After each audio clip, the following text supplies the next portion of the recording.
The first reading or introduction is a pure formality. There is no debate and no vote.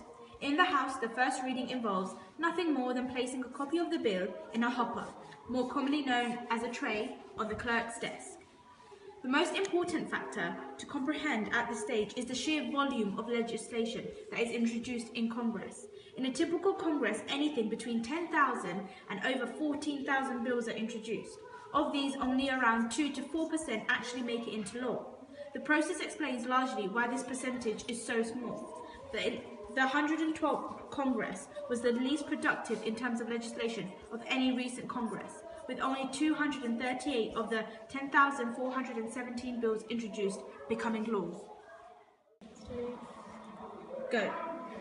Committee stage. This is the most important stage. Far more bills fail here than at any other stage. Hundreds of bills are referred to each of the standing committees in both chambers in each Congress.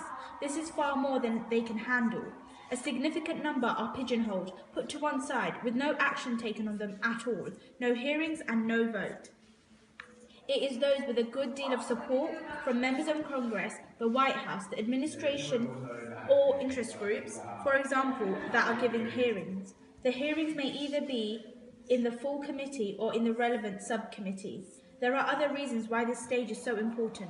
The committee stage comes out very early in the legislative process, before the second reading. The full House and the Senate have not yet debated the bill.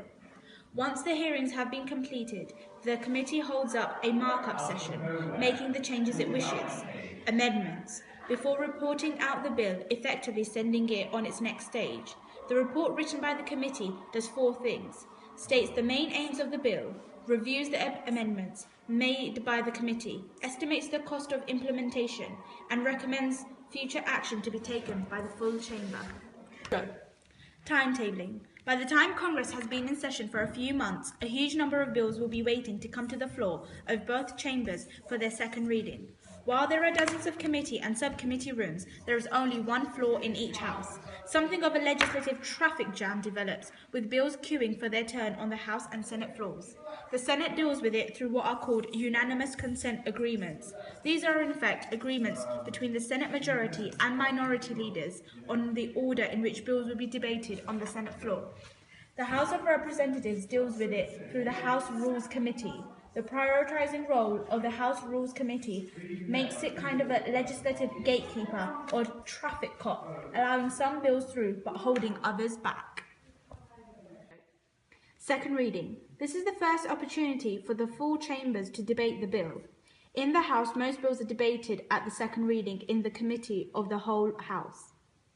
Votes can be either by voice vote or by recorded vote. In the former, members merely call out aye or no. This is used mostly for non-controversial bills. In the Senate, there is a possibility of a filibuster taking place. Stamina is more important than relevance in conducting a filibuster. Senators have been known to read out extracts from the Constitution, the Declaration of Independence, the Bible, and even the telephone directory. Great bands, Barack. Third reading. This is the final opportunity to debate the bill. If substantial amendments were made at the second reading and/or the final vote was close, then the third reading would be likely to occur some weeks or months later and require substantial debate. If, however, few amendments were made at the second reading and/or the final vote showed a substantial majority in favour, then the third reading would follow on almost immediately after the second reading and be very brief. At the end of the third reading, a further vote is taken. Go. Conference Committee. The decline in the use of conference committees began soon after the Republicans took control of both houses of Congress in 1995. In place of the formalized bicameral conference committees, the Republicans began to use a more ad hoc leadership-driven approach whereby one chamber was simply asked to endorse the legislation passed by the other chamber in a system not dissimilar to what occurs in the UK Parliament. Indeed, the same somewhat derogatory term began to be used for the procedure. Ping-ponging, where the bill from one chamber is offered on a take-it-or-leave-it basis to the other chamber, with the bill being sent back and forth across the capital. Presidential action. The President always has 3 options as to do with a bill. At times, he has a 4th. First, he may sign the bill into law. This he does with bills he fully supports and for which he wishes to claim some credit. Second, the President may decide to leave the bill on the desk.